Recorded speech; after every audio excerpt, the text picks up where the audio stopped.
बहुत समय पहले की बात है। काशीपुर नामक गांव में एक गरीब किसान अपनी बूढ़ी अम्मा के साथ रहा करता था।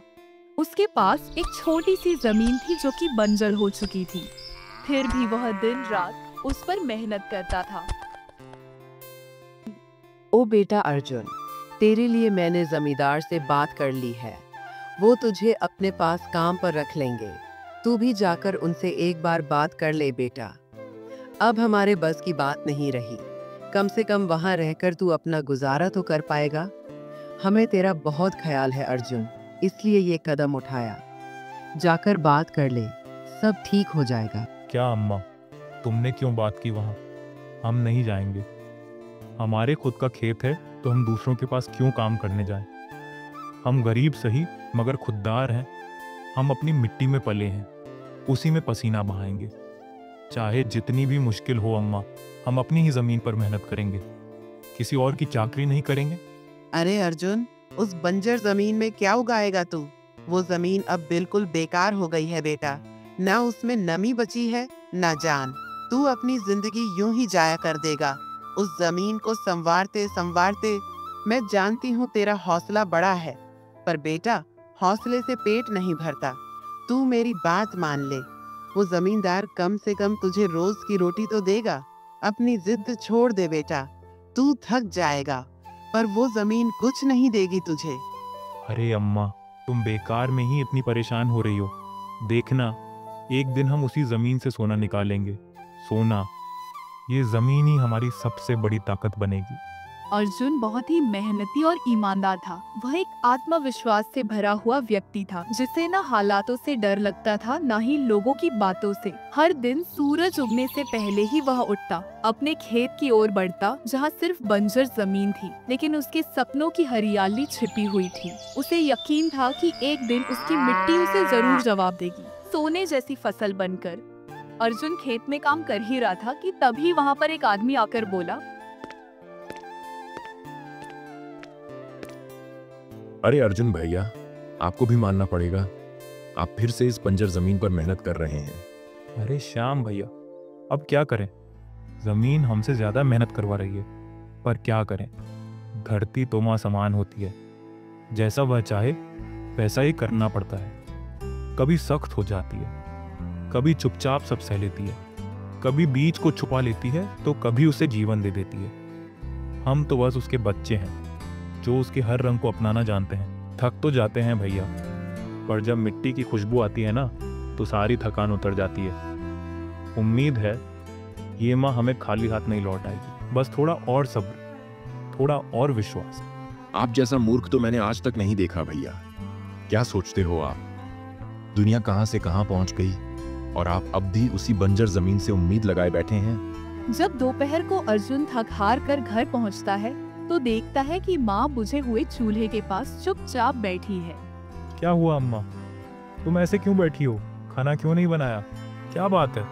बेटा, चूल्हा जलाने के लिए लकड़ियाँ नहीं है, इसीलिए चूल्हा कैसे जलेगा? बस इतनी सी बात है अम्मा, हम अभी जाकर ले आते हैं लकड़ियाँ। अर्जुन लकड़ियाँ लाने जंगल चला जाता है। धूप तीखी थी, थकान पहले से ही बदन में समाई हुई थी, फिर भी उसके कदम रुकते नहीं हैं।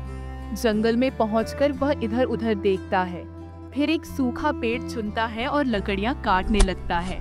लगा रहे अर्जुन, पता नहीं कब किस्मत साथ देगी तेरी। इतनी खराब किस्मत भगवान ने हमें ही क्यों दे दी। चलो लकड़ियां तो काट ली, अब देर नहीं करनी चाहिए, अम्मा इंतजार कर रही होंगी। अर्जुन लकड़ियां लेकर घर जाने लगता है। गठरी सर पर रखे तेज कदमों से बढ़ रहा था कि तभी आसमान अचानक काले बादलों से घिर आता है। एक पल पहले तक जो सूरज की धूप थी, अब वो कहीं खो गई और फिर तेज बारिश होने लगती है। लो, हो गया सत्यानाश। भीगे कपड़ों को बचाए या लकड़ियों की गठरी को? अब हम क्या करें? बारिश भी ना। बारिश तेज होती जा रही थी, पानी की बूंदें अब बौछार बन चुकी थी। अर्जुन की आंखों में जलन थी, हाथ कांप रहे थे, पर तभी उसे दूर एक झोपड़ी दिखाई देती है। वो गठरी को कसकर पकड़ किसी तरह झोपड़ी के पास पहुंचता है।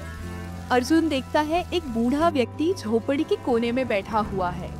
वह अर्जुन को देखकर बोलता है। आजा बेटा, अंदर आजा। भीग जाएगा तो बीमार पड़ जाएगा। अर्जुन बारिश रुकने तक वहीं ठहर जाता है। थोड़ी देर बाद बारिश रुक जाती है। ठीक है काका, अब मैं चलता हूँ। बारिश रुक गई है। अम्मा भी मेरा इंतजार कर रही होंगी। आपका बहुत बहुत धन्यवाद। ठीक है बेटा, तुम अब जाओ जल्दी से, कहीं बारिश फिर ना होने लगे। अर्जुन लकड़ियां लेकर घर लौट आता है। तभी वह देखता है कि उसके घर पर सविता चाची आई हुई थी। ओ अर्जुन, मैंने तेरे लिए एक लड़की देखी है। मेरी मान तो एक बढ़िया सा काम देख ले बेटा, क्योंकि कोई भी बाप अपनी बेटी ऐसे लड़के को नहीं देगा जो मेहनत तो बहुत करता है, लेकिन एक ऐसी बंजर जमीन पर जिसका कोई फायदा नहीं। अरे काकी, क्या तू भी? अभी मैं शादी नहीं करूंगा। पहले कुछ कमा लें, कुछ बचा लें, थोड़े पैसे जोड़ लें, तब शादी करूंगा। ऐसे ही बोल देने से थोड़े हो जाएगी शादी। घर चलाने के लिए सिर्फ दुल्हन नहीं, रोटियां भी चाहिए, छत भी चाहिए। बेटा, बात तो तेरी ठीक है, लेकिन उम्र भी तो निकलती जा रही है। तू क्या सारी जिंदगी कुंवारा ही रहेगा? कब तक उस बंजर जमीन पर फावड़ा चलाता रहेगा अर्जुन? होना तो कुछ है नहीं वहां, और तेरी माँ क्या मरने के दिनों तक खाना बनाएगी? छोड़ दो ना काकी, तब का तब देखेंगे। और तुम देखना, एक दिन यही मेरी जमीन पूरे गांव में सबसे ज्यादा उपजाऊ होगी। अच्छा, चलती हूँ। इस मूर्ख को समझाना मतलब अपना सर पत्थर पर मारने जैसा है।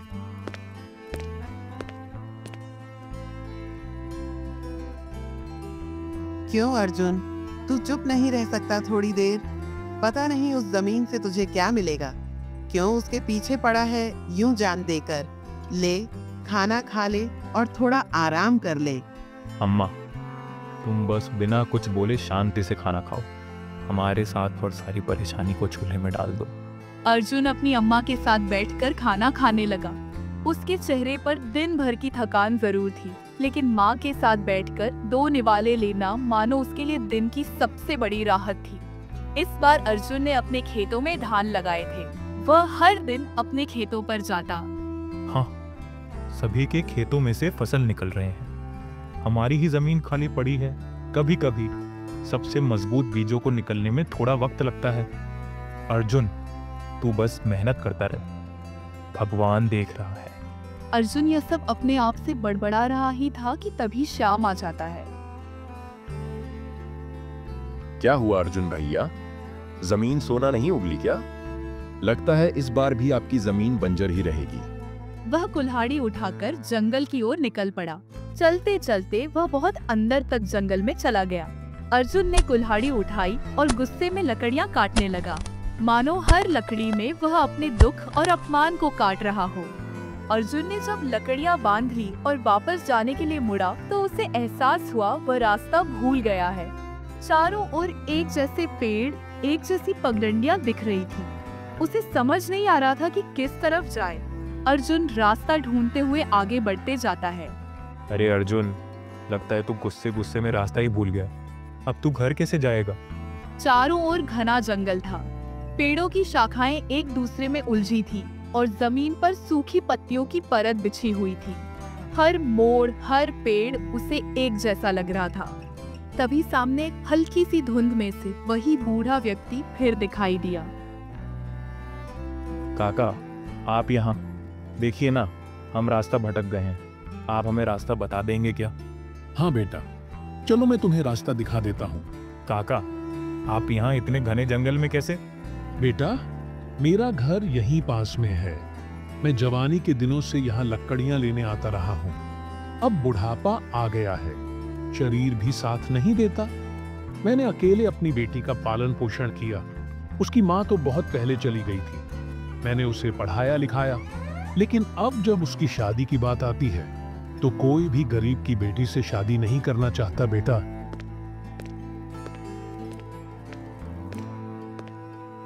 थोड़ी दूर चलने के बाद सुदेमा काका थक जाते हैं, इसीलिए दोनों एक पेड़ के नीचे बैठ जाते हैं। अर्जुन एक पत्थर पर बैठा था। सुदेमा पास ही जमीन पर थके हुए अंदाज में बैठा था। दोनों की आंखें किसी दूर के खालीपन में खोई थी। एक अपने बंजर खेत के दर्द में, तो दूसरा अपनी बेटी के भविष्य की चिंता में। तभी सुदैमा काका ने गहरी सांस लेकर चुप्पी तोड़ी और धीमे स्वर में कहा, बेटा, तुमसे मैंने इतने सवाल कर लिए, अपना दर्द भी कह दिया, पर तुम्हारा नाम तो पूछा ही नहीं। तुम करते क्या हो? मेरा नाम अर्जुन है। मैं पास ही के गांव में रहता हूं और मैं एक किसान हूं। पर सच कहे तो इस बार खेत में धान तो लगाया था, पर कुछ भी नहीं होगा। सबके खेत में फसल लहला रहे हैं, पर हमारी जमीन जैसे हमसे रूठ गई हो। इसीलिए हम आज गुस्से में जंगल चले आए थे लकड़ी काटने। सब ठीक हो जाएगा बेटा, तुम परेशान मत हो। बेटा, तुम मुझे बहुत मेहनती मालूम पड़ते हो। एक बात कहूं क्या? हाँ काका, बोलिए, क्या बोलना है? क्या तुम मेरी बेटी से शादी करोगे? मैं जानता हूं मैं बहुत गरीब हूं, कुछ नहीं दे सकता, पर तुम जैसे भले इंसान को देखकर दिल कहता है, शायद मेरी बेटी का जीवन सुधर जाए। मैं तुम्हारा एहसानमंद रहूंगा। पता नहीं कब यह शरीर साथ छोड़ दे बेटा, इसीलिए पूछ रहा हूं। सुदैमा काका की बात सुनकर अर्जुन जैसे एकदम सन्न रह गया। उसके चेहरे पर कई भाव एक साथ दौड़ने लगे, आश्चर्य, संकोच, घबराहट, जिम्मेदारी और आत्ममंथन। उसने अचानक अपने पैर समेटे, गला साफ किया और हड़बड़ाकर कहा, नहीं काका, हमारा मतलब आप ऐसा क्यों कह रहे हैं? हम तो खुद अभी नहीं जानते कि हम अपने लिए भी कुछ कर पाएंगे या नहीं। फसल भी नहीं हुई और कर्ज भी चढ़ा है। हम तो इतना भी नहीं कमाते कि किसी और को खुशी से रख सकें।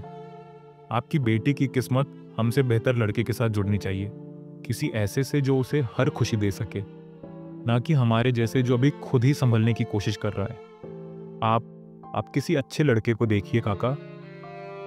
हम सिर्फ एक अच्छे इंसान बनने की कोशिश कर रहे हैं, पति बनने के काबिल अभी नहीं हुए। बेटा, तुमसे अच्छा लड़का मुझे नहीं मिल सकता। तुम मुझे एक नेक दिल और मेहनती इंसान लगते हो। एक बार अपने दिल से बात करो और फिर मुझे अपना फैसला बताना। अर्जुन चुपचाप अपने घर आ जाता है और सोच में डूबा हुआ बैठा रहता है। तभी उसकी माँ आकर उससे पूछती है, अर्जुन बेटा, क्या हुआ? किस सोच में डूबा हुआ है तू? कोई परेशानी है क्या बेटा?